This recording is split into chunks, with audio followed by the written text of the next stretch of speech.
सुख देई देवा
जैसा लावण्याचा गाभा सांगू तुम्हाला पायी ठेवून या माथा बस बस बस बस बस सगळं आनंदच आनंद आनंदच आनंद.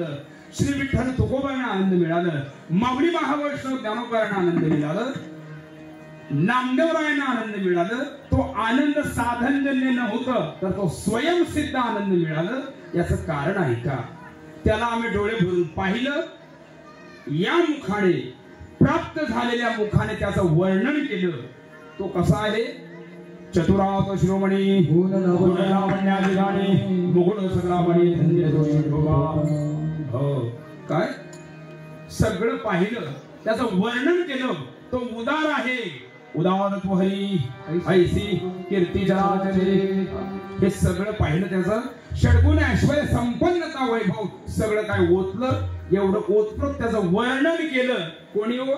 या मुखाने. येणे मुखे तुझे आहा येणे मुखे जे मला प्राप्त झाले मुख मला प्राप्त झालंय, हे पांडुरंगाची कृपा आहे. या मुखाला बोलकं केलंय त्यांनी. अनेक अनेक योनीमध्ये पहा, मुख मिळालंय परंतु बोलकं केलं नाही. म्हणून ज्यांनी दिलंय ना, हे बोलकं केलंय ना, त्याचे गुणगान गाता आले पाहिजे. येणे मुखे तुझे वर्णिन गुणनाम, तेची माझं प्रेम देई देवा. आता ऐका, स्वयंसिद्ध आनंदाला आम्ही हात घातलंय. डोळे भरून या पाहिल तुझे मुख, तेची माझं सुख देई देवा. ऐका, स्वयंसिद्ध आनंदाला हात घातलंय. कान भरून या ऐकेन तुझी कीर्ती. ओ दुसरं काही मला ऐकवू नका बरं का. खरं सांगतो, गोष्ट काढू नका. का हो? गोष्ट काढू नका. कारण का? त्याचं ऐका. ऐकल्याचा परिणाम असं होतोय भाऊ, बैसला जोरापासी तेची होय बुद्धी, देखदाच चिंधी मन धावे. चोराच्या गोष्टी कसल्या असतील हो? चोरीच्याच. आता कडू प्रमाण सांगतो, बैसदाव्या भिजाऱ्यापासी देखदाची नारी मन धावे.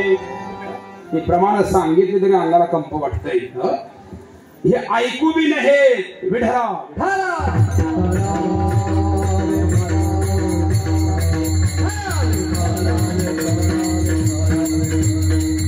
आम्ही स्वयंसिद्ध आनंदाला हात घातलाय.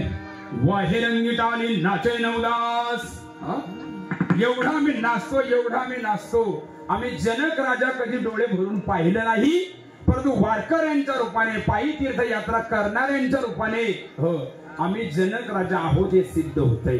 हो, अहो कालचं आठवत नाही, दुपारी कुठे झोपलाच होतो हे बी आठवत नाही, रात्रीचा मुक्काम आठवत नाही. याचा अर्थ असा आहे, वाहिरंगी टाळी नाचे नवदास, हे देई हातास पाया सुख, हे देई हातास पाया सुख.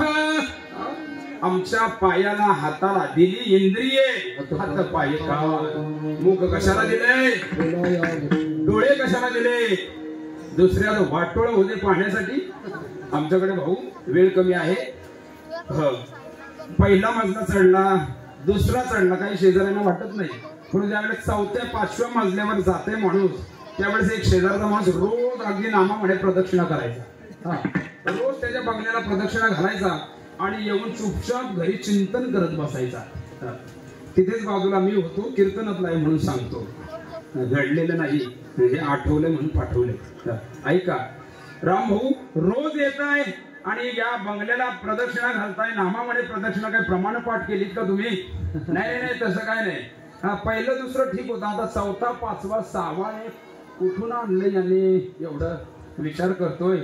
एक म्हणून तुला काय करायचंय, इकडून नाहीतर तिकडून, काय इकडून नाहीतर तिकडून आला असेल, परंतु तुला दुःख काय नाही. काही नाही. हे जेवढं चढलंय ना, ते एका क्षणात कधी कोसळतंय त्याची वाट पाह. काय कसं आरोह त्याने बरोबर वाजवलंय, आरोह नाही वाजवलं, पडलंय आणि ती इमारत कोसळावी आणि आम्हाला सुख व्हावं. नाही भाऊ, अतिशोक्ती बोलत नाही. जोपर्यंत व्यवहारातले दुसऱ्याच्या गाडीचे पेढे आपल्याला गोड लागत नाही, तोपर्यंत आपण खऱ्या अर्थी परमार्थिक समजायचंच नाही. काय नुसती शाबासकी द्यायची म्हणून द्यायची नाही. बाबा बाया, खूप कष्टाने तू दिवस काढलेस आणि आज तुझ्या दारासमोर 4 सखी आली. खरोखरच ही आई वडिलांची तुझी पुण्याई समज बरं का. आई वडिलांना कधी विसरू नकोस, वडील झाल्याना विसरू नकोस. 400 माणसं वाटसरू कोण असतील तर त्यांच्या पायावरून नेऊ नकोस, त्यांना गाडीत घे. आशीर्वाद लक्षात ठेवा. सुखासाठी आपण चाललो, सुखासाठी आपण जग भुंडाळत आहे. अरे सुख आपल्याच जवळ आहे, फक्त शोधता येत नाही. येडे मुखे तुझे वरील गुणनाम, तेची माझं प्रेम देई देवा, तेची माझं सुख देई देवा. काहो कान भरून या ऐकेन तुझी कीर्ती, ते माझं विश्रांती. वाहेरंगी टाळी नाचे उदास, हे देई हातास पाया सुख. आता एकदा पांडुरंगाचं गजर करू, म्हणजे तुमच्या हाताला सुख मिळेल, आमच्या सुधीर भाऊंच्या हाताला सुख मिळेल आणि मला बी सुख मिळेल. सगळ्यांच्या पेक्षा ज्याने सांगितले 9-10लाच कीर्तन संपव, त्यांना सुख मिळेल. कारण त्यांच्या वचनाच्या पुढे मी जाणार नाही. हरी जय जय हरी जय जय हरी जय जय हरी जय.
वा वा वा. अगदी म्हणाल महाराज फोटो काढून घेतले तुमचे. हो, फोटो कधीही कामाला येतील ना. माझ्या वाढदिवसाला येतील असं मी सध्या लेटेस्ट गेल्यानंतर भावपूर्ण श्रद्धांजली नाही, दुसरं काय. गोष्ट ध्यानात ठेवा, जो क्षण आहे तो आनंदाने घालूया. ही गोष्ट शाश्वत आहे, तीच मी तुम्हाला सांगतो. वा, त्यांचा फोटो काढा. हा हा, क्या बात आहे. विठला विठला.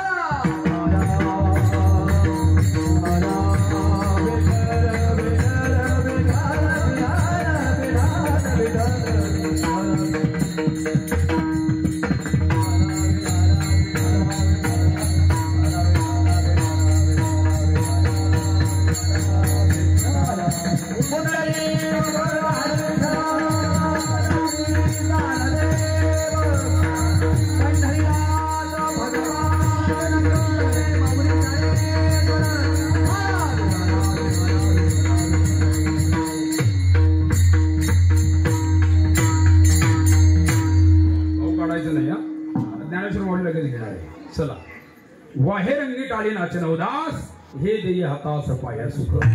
आता उदासचा मी सांगून वेळ घालवत नाही, कारण सगळा लवाजमा माझ्याकडे पाहते. आता हे बुवा कधी उरकत हे असं नको यायला. चला, वाहे रंगी टाळी नाचन उदास, हे देई हातास पाया सुख. आता मला प्रामुख्याने एक उत्तर द्यायचंय. उत्तर असं आहे, हे सगळं एवढं चिंतन केलंय, एवढं चिंतन केलंय, या चिंतनामध्ये चिंता कुठे पळाली आम्हाला माहिती नाही. हाच जो भाव आहे. ऐका, आता ज्यावेळेस गायक गातायत किंवा वादक वाजवितायत, नुसतं वाजवायचं म्हणून वाजवलं त्याच्यातून भाऊ गोडवा येणार नाही. परंतु तुम्ही जर भाव टाकला, अजून बोलू का, आमच्याकडे एक ताई साहेब आहेत, त्यांचं खूप सुंदर स्वयंपाक असते, खूप जेवण त्यांच्या हातचं गोड, अशी आमच्या पनवेल तालुक्यातली ख्याती आहे. मी त्यांना विचारलं, ताई साहेब तुम्ही स्वयंपाक करता असते वेळी काय नेमकी कोण साहित्य वगैरे काय बाहेरून मागवता का? त्याने सांगितलं, तुम्ही ऐकताय ना महाराज, खरं सांगते, ही माझ्या सासूची कृपा आहे. ऐका, आता जागेवर जरा या. ही माझ्या सासूची कृपा आहे. अनेक त्यांनी वारकऱ्यांची सेवा केली आणि स्वयंपाक बनवत असलेली सासू माझी हरिपाठ करायची आणि मी तोच विडा उचललेला आहे. मी बी हरिपाठ करते.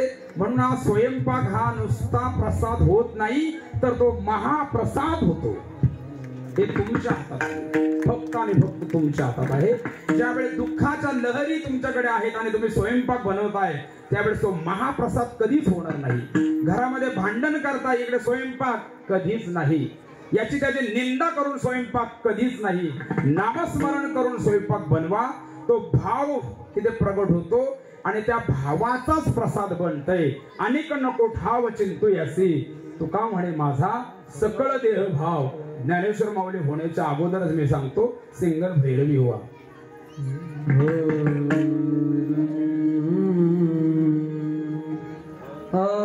तुका म्हणे माझा सकळ देह भाव, तुका म्हणे माझा सकळ देह भाव, तुका म्हणे माझा सकळ देह भाव, तुका म्हणे माझा सकळ देह भाव. अनेक नको ठाव तुझा, अनेक नको ठाव डोळे भरून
मी बोलतो माझ्या बी लक्षात नाही. हे कीर्तनात राहिल्यानंतर माझ्या बरोबर श्री गुरु नाना आलेले आहेत कर्जतून.